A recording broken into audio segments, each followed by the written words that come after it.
May tanong sa akin, nag-apply ako sa kanila, bugok na ola, sa kadahilanan, nagkulang ang aking sahod at maganda ang kanilang offer.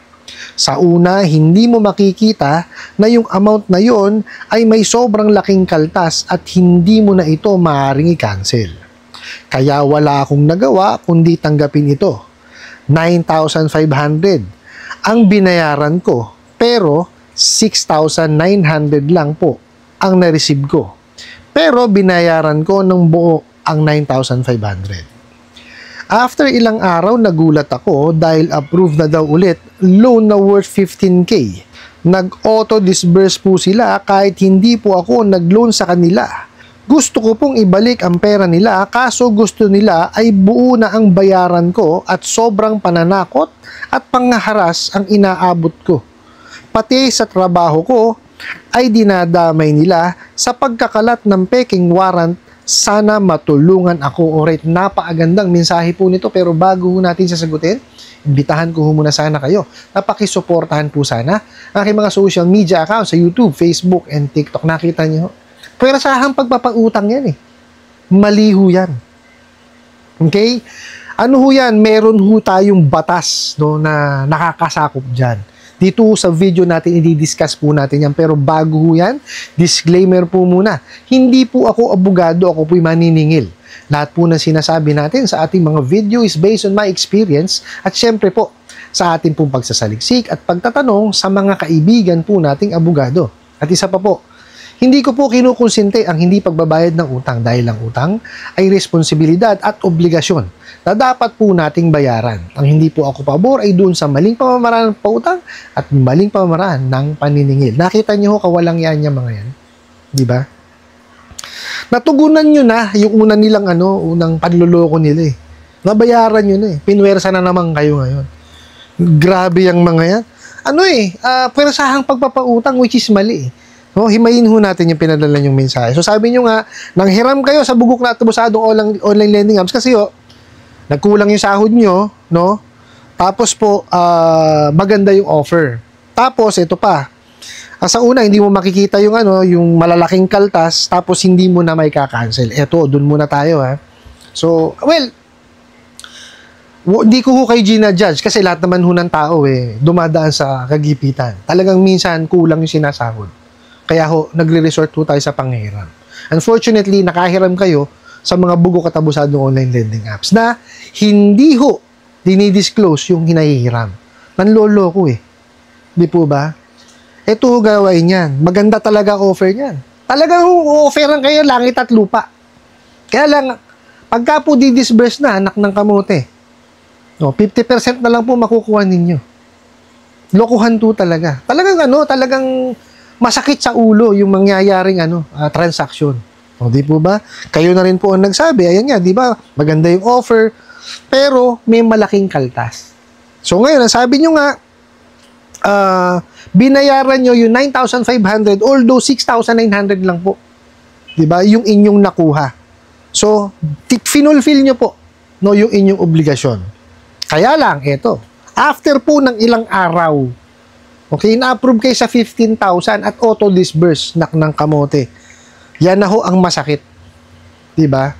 Kasi sa po natin, sa ating civil code, meron po tayong nakasaad doon na pagka ang isang utang ay hindi na pagkasunduan, maaari po itong hindi valid, illegitimate yung kumbaga transaction kasi hindi naman kayo pumabor Kaya nga napaka-importante. Paulit-ulit po ito. Yung the Truth in Lending Act. Kasi po sa the Truth in Lending Act, dapat fully disclose po yung inyong hinihiram, yung inyong obligasyon. Bakit? Kasi kailangan yung alamin kung magkano ibabayaran nyo, kailan nyo babayaran. Di po ba? Kasi para ma-set nyo at ma-budget nyo siya. Okay, ganito po yan. Kasi sa mga bugok at abusadong online lending apps, ganito yan meron desired amount So let's say nilagay nyo 10,000. Okay. Totoo naman po, ang nasusunod po yung lending, financing or bangko kung magkano yung approval sa inyo based on based sa evaluation nila. But unfortunately, itong mga bugok at abusadong online lending app, hindi po nagsi-CI yan, hindi nagbe-verify yan, hindi nagbe-verify yan. Nanguhula lang yung mga yan. Sisimula kayo sa mababa. Okay. So let's say nanghihiram kayo ng 10,000. Pero in-approve kayo ng 5,000 lang. Okay? Tapos ang darating sa inyo 2,500. Okay? Hindi man lang didiscuss sa inyo yun. Which is supposed to be dapat ganito. Okay? Sa apps tayo magbabase. Dapat nakalagay doon, unfortunately, hindi pa namin kayo na-approve sa 10,000. The only offer we can give you is 5,000. Are you accepting it or not? Pag sinabi nung no, tapos ang transaction. Pag sinabi nyo yes, okay, dapat tumuloy yun. Okay? Dapat yon naka-enumerate doon. Magkano yung interest rate? Magkano yung processing fee? Magkano yung magiging amortization? Kailan na magiging due date? At gaano kahaba yung termino? Okay? Lahat po nandun. Dapat. Pag hindi nyo tinanggap, tapos na ang transaksyon. Pero kung tinanggap nyo, well, that's the time kailangan i-accept nyo siya. Okay? Yun yung sinasabi po doon sa civil code natin na sinang-ayunan nyo. Pumayag kayo. Kasi naintindihan nyo eh. Di po ba? So ngayon, kailangan nyo pirmahan ngayon yung kontrata.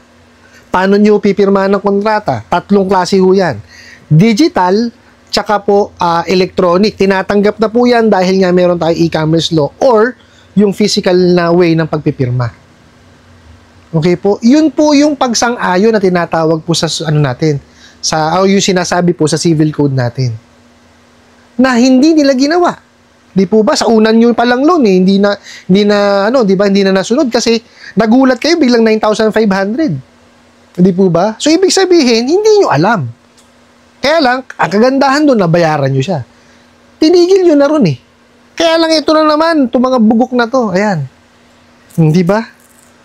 Tumira na naman, dinisbursa na naman kayo kasi nga nakita, pumayag, kumbaga yung tinuloy nyo na lang para wala na lang usapan. Ito ngayon. Diba? 15,000 naman po ngayon. Auto-disburse. Okay? Which is gusto nyong ibalik, ayaw nilang pumayag. Ang ginagawa ko ngayon is, hinaharas kayo ngayon. Sabi, meron daw kayong warrant of arrest or warrant. Di po ba? Which is, di ba, harassment eh. Tingnan nyo ang gagawin niyang mga yan ha. Pero saan kayo papautangin, di ba? Pag hindi kayo nakabayad, walang yain kayo. Saan kayo pupunta ngayon? Di ba? Hindi natin malaman kung saan tayo pupunta sa mga bugok na yan eh. Di po ba? Ito po ang gawin po ninyo. Okay? Hindi ko kayang i-explain to. Ito, base lang sa sa aking opinion to. Pero yung technical na aspeto ng pag-i-explain, hindi ko siya kayang i-explain. Okay? Kasi meron tayong court consignation na tinatawag. Ito po proseso po sa korte, no. Kumbaga, itong process na to is para ma-void yung sinasabi nilang utang. Kasi hindi nyo naman in-accept eh. Okay, doon sa court consignation na yan, meron tayong i-fill out na na dokumento po, no. Tapos may filing fee po yan, no. Tapos yung pong bayad nyo, no, is iiwan nyo po sa korte. Tapos yung korte po ang sa kanila. Mag-i-inform sa kanila. Pero bago nyo ma-file yan, no, kailangan po i-inform nyo muna sila through email. Okay? So, magkukonstruct kayo ng email na, for example, na, hindi ako nag-agree sa utang na to, bigla nyo lang disburse, isosoli ko ito. Kasi ayon po, no, sabihin sa kanila, ayon sa ating, civil code, no, is bawal yung ginawa nyo kasi dapat yan is nag-agree ako. No? At hindi nga ako nangutang eh. Paano pa ako mag-agree? Ganun ninyo na po. Now, antay kayo, bigyan nyo sila ng taning. Sabihin nyo, bibigyan ko kayo siguro mga 2-3 araw para sagutin itong sulat ko. Kung hindi nyo sasagutin, no, pupunta na kamo ko ng korte, no, para dun sa court consignation. Para ma-void ka mo yung ginawa nyo utang ko na hindi ko naman inagrihan. Okay, ganun po ang gawin po ninyo. Para alam nila na may alam kayo. Pero bago nyo gawin nyo, no, yung sinabi ko sa inyo, kumonsulta muna kayo sa abogado. Tanong nyo sa kanila kung ano yung court consignation. Kasi yung sa akin, base sa ko yun, sa pagkakaintindi ko doon. Ayon sa aking pagre-research at syempre po sa pagtatanong sa mga kaibigan ko. So yun po yung pagkakaintindi ko. Ngayon, Siyempre, ayoko naman humapahama kayo. So, ngayon, magtanong kayo muna sa mga abogado.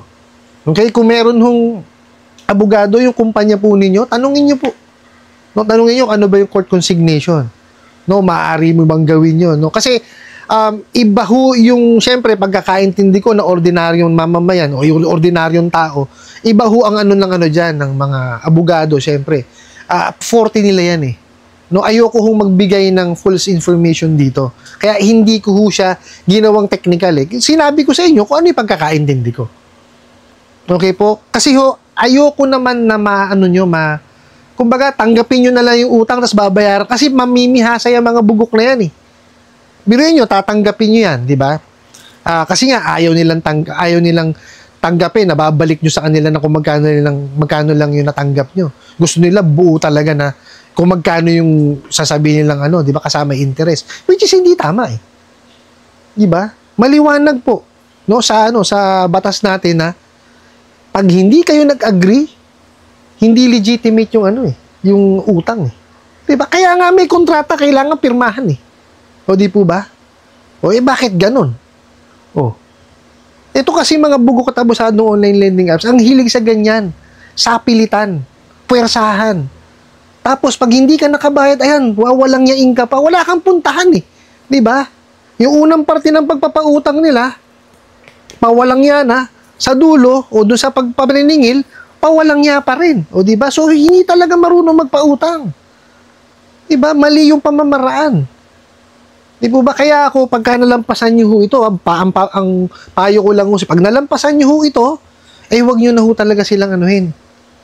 No? Pero sa tingin ko naman, pagka nalaman nila yan na alam nyo na merong ganong klase ng pwedeng sa kanila, nako, baka tumigil na ho yung mga yan. No, tigilan na kayo.